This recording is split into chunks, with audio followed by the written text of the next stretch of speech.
turun lo perangai tu ke orang awak. Ada takut kata impi dengan mudo, ndaknya lagi kesempatan nan mudo. Itu salah. Bapak Ibu kaum muslimin, saya sudah sampaikan kepada Pak pengurus tadi, kita taruhin sewirid waktu Isya ko panjang.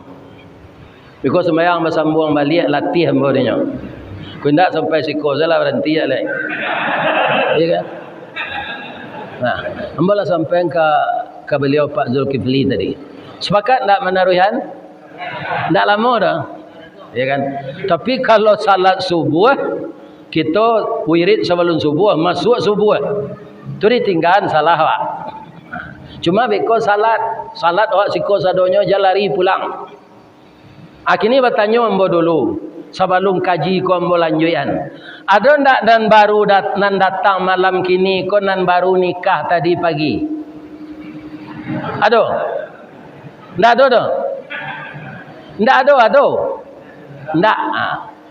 Kalau ada boleh pulang. Sebab nikah ko sunnah Nabi. Hanya baru-baru, lo baru. Ndak. Iya kan? Tapi kalau ada nang keluar, beko ambola bertanya. Ada ndak nang baru nikah? Ndak. Nikah lama saya. Ambo alun sudah mengaji lewat keluar. Kita sorainyo baru nikah tadi pagi. Kita lanjut Bapak-bapak yang terhormat. Nah, jadi kekurangan jiwa jangan diratapi, doakan beliau. Doakan beliau, jangan diratapi.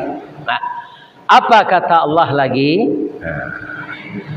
Ulaika alaihim salawatum mir rabbihim wa rahmah wa ulaika humul muhtadun. Orang yang sabar menerima segala musibah, cobaan, petani sabar, pedagang sabar, pejabat sabar, kepala rumah tangga sabar menghadapi segala problem. Allah mengatakan akan bersalawat Allah kepadanya. Dan Allah akan membimbingnya menempuh jalan petunjuk. Jadi petunjuk ini dari Allah, Pak. Tidak ada dari manusia. Kaum muslimin, ibu-ibu dan bapak-bapak, benarkah begitu? Ini ada kisah cerita. Nabi Musa ketika beliau akan lahir, itu Fir'aun masih berkuasa. Fir'aun dalam kurun waktu yang ke-3000 tahun. Jadi Fir'aun itu bukan nama orang, Pak, tapi nama dinasti. Ya kan? Makanya di dalam sejarah ada Fir'aun itu yang perempuan, Pak. Yang bertemu dengan Nabi Musa namanya Merneptah. Gelarnya Ramses II. Itu kepalanya kalau orang kampung ambo diwaso menyebut tonyong, panjang kepalanya ke belakang. Ya kan? Dan mukonya panjang, hidungnya bengkok. Di mana Ustaz mencari ada buku karangan Agus Mustafa nyo melaksanakan perjalanan sepanjang Sungai Nil. Maka dia dapat untuk diizinkan oleh pemerintah berkunjung ke piramid Fir'aun itu. Jadi wajah Fir'aun itu panjang, hidungnya bengkok. Mencari gambar di buku tu, Pak, takana dia mau kecil ayah ambo. Apa kata ayah ambo? Orang kalau bengkok hidungnya dia antum madaj. Kare kepala, kare angok je. Patutlah Fir'aun tu madai tu. Tu kecil orang ayah ambo tu. Jadi kebetulan hidung Fir'aun tu bengkok. Iya kan? Apa peraturan yang dibikin oleh Fir'aun? Dia bermimpi, Pak. Rasanya kerajaannya hancur. Pergilah dia kepada tukang tenung. Aku bawayonyo kalau minta tolong ke tukang tanuang. Tak percaya ke Allah. Kecik tukang tanuang. Itu mencemaskan hati Fir'aun. Solusinya dinyo, seluruh anak laki-laki yang lahir dibunuh. Yang perempuan boleh hidup. Yang laki-laki dibunuh semua. Ibu Nabi Musa ketika itu hamil. Dia sudah mempunyai anak perempuan. Kok dapat anak padusi ibarat cincin jari manih, ubek jari palare damam sedingin tanpa di kapalo, balahan nyawa badan diri. Kok dapat anak laki-laki ibarat cincin di kalingkiang. Pembantu ayah kok tuo, guno cubadak diladangkan, kaganti baladang lado, gunonyo anak digadangkan, kaganti ayah kok tuo. Beliau sudah punya anak perempuan, ingin dapat anak laki-laki. Tapi beliau juga cemas. Karena apa? Kalau anaknya laki-laki, pasti dibunuh oleh Fir'aun. Tapi anak yang akan lahir ini calon Nabi, Pak. Maka dipelihara oleh Allah. Walaupun Fir'aun itu kejam. Rumah ibu Nabi Musa ini sudah dicatat. Rumah nomor sekian, di desa itu, di dusun itu, ada orang hamil. Sudah dicatat itu. Tapi ketika Nabi Musa lahir, nyolupun sede Allah. Fir'aun, Perdana Menterinya, pembantu-pembantunya, ndak ada nantakana, ada baso di rumah itu, ada orang hamil. Lupa saya. Sampailah umur Nabi Musa ko 7 menjalang 8 bulan. Akal agak tagoknya tu. Baru takana. Disuruh memereso. Baso rumah itu ada orang hamil dulu. Sebelum orang yang akan memeriksa ini datang, datanglah Jibril. Mengilhamkan ke dalam hati ibu Nabi Musa. Bu, anak ibu ko calon rasul. Sabantalai petugas-petugas dari kerajaan Fir'aun akan datang membawa anak ibu. Karena anak laki-laki tidak boleh hidup. Allah menyampaikan kepada saya dan disuruh sampaikan kepada ibu, cara menyelamatkan anak ibu ini begini. Saya membawa kotak ini. Kalau ini semacam kardus lah yang tidak bocor. Masuk anak ibu kemari, anyuian ke sungai Nil kah. Orang yang datang ini entah siapa-siapa. Kita disuruh menghanyutkan anak. Kalau ibu-ibu sedang menyusui anak, datang seseorang disuruh menghanyutkan anak ibu ke sungai. Mau enggak? Enggak mau kan? Siapa orang ini? Ibu Nabi Musa juga begitu, Pak. Tapi diyakinkan oleh orang tadi. Saya ini malaikat, Bu. Anak ibu ini calon rasul. Hanyutkanlah. Dia tidak akan tiba di Muaraj. Tapi ada orang sebagian, Pak. Pindah di Taluk Kuantan, di Sumatera Barat. Tidak ada orang menyuruh hanyut anak-anak.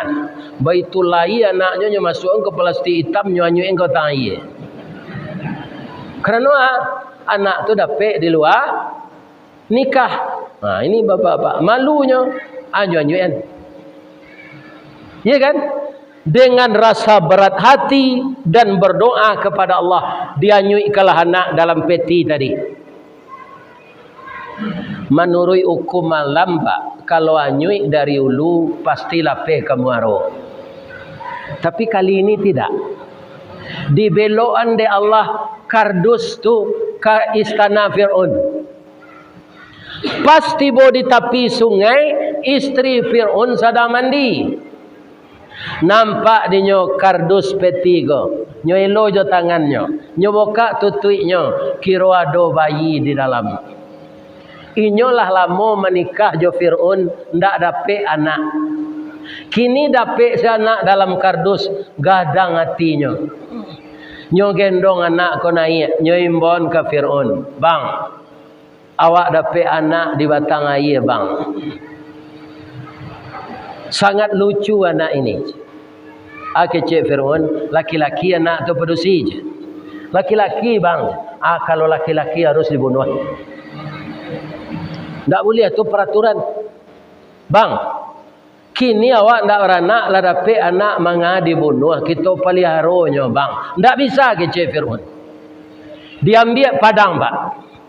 Hampir dipotong leher Nabi Musa, menunjuk istrinya tadi. Bang, bunuhlah. Karena abang rajo, tidak bisa dibantah. Tapi sabalun anak ko dibunuh, carayan nambo hari kini kecik ini. Mandanga kacara itu maretik Fir'aun tu. Jo lutui-lutuinyo meretik, jo sungui-sunguinyo, jo janggui-jangguinyo. Bab itu bininyo tu sangat rancak, ndak ada orang padusi serancak itu di Teluk Kuantan ke. Mandanga kacare tu camehnya. Ya. Ya. Di Muara Lembu ini ndak ada orang secantik itu. Kata Fir'aun, dia mengaminta cara mana. Ndak sampai ke sinan dia udah dong. Ndak bunuh, ndak malah kita pelihara malah. Jadi Fir'aun ko bagak karayan pak pitakui di bini. Jadi rajo kalau lah takui di bini itu alamat kesengsara tu pak. Kepala rumah tangga takui di bini itu je. Maka jangan takut kepada istri. Akhirnya anak tadi dipelihara, tapi nyo menangis. Ba mengko menangis nyo Pak Bu.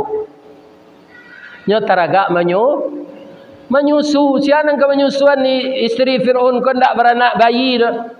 Tu ndak berayi susunya dah. Siapa yang menyusuan? Diambil kebijaksanaan dek Fir'aun, dibuat pengumuman di tepi jalan serupa baliho kah.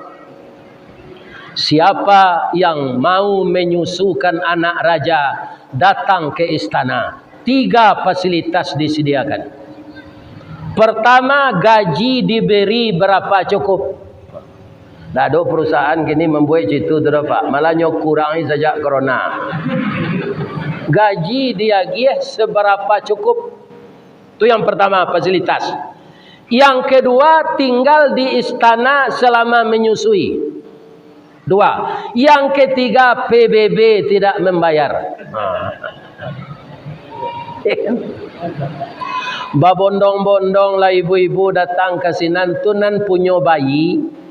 Ya kan? Sebanyak tu ibu-ibu nan datang ndak amuh Nabi Musa ko menyusu orang tu dah. Menangis saja. Taulah ibu yang melahirkannya tadi. Datanglah ibu itu ke istana. Tidak satu pun orang yang tahu bahwa ibu ini yang punya anak. Begitu ibunya datang, langsung Nabi Musa tu betul sekali. Induknya kolah nama nyusuannya. Apa isi kajian kita yang pendek itu? Karena ibu Nabi Musa sabar menghanyutkan anaknya, Allah menepati janjinya. Anak orang dibunuh, anaknya tidak. Dia yang menyusukan digaji oleh kerajaan. Tinggal di istana, PBB tidak membayar. Itu di dunia baru tu Pak. Ya. Jadi kok murahnya sawit sabar jadi Pak. Dan minyak kalai mahal. Ya kan? Sawit na murah. Memang di negara Yawagon tak kejadian tak jalan dembor Pak. Mau mengaji ku pandai. Sawit murah, minyak mahal. Lawih garam impor. Ya kan? Ini era nombor. Tapi kalau Allah itu lo kadarullah. Kita doa ke Allah, ya Allah, pemimpin-pemimpin kami nan khilaf ya Allah, tunjukilah beliau ke jalanan benar. Tak boleh kita berdoa nurang buruk Pak. Kok siapa penyebabnya tak tahu Pak. Tapi ujung-ujungnya itu kadarullah. Ambo doakan mudah-mudahan sawit mahal balik.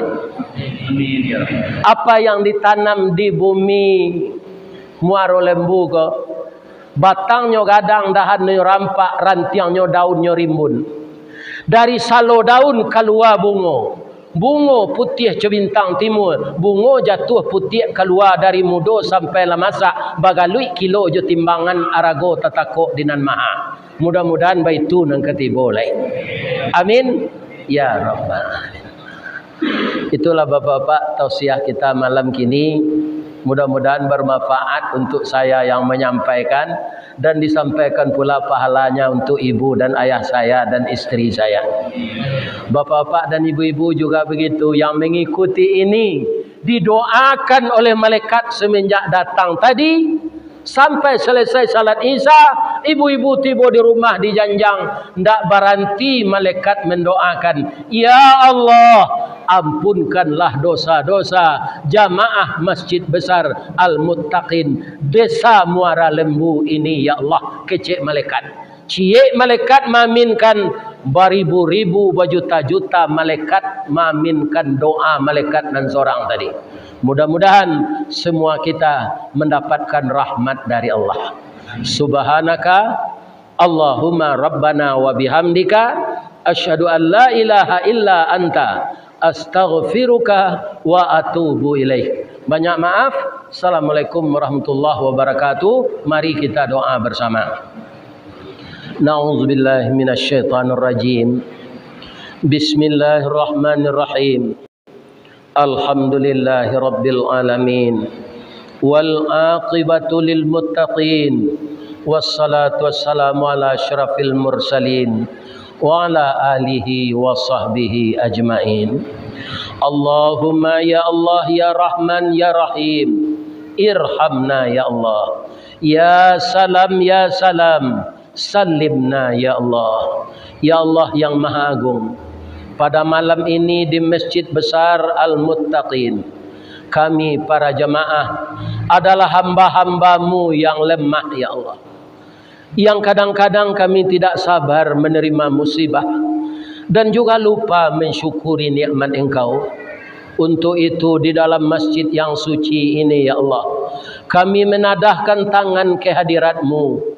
Ampunkanlah kekilafan kami dan dosa-dosa kami. Maafkanlah ketidaksabaran kami.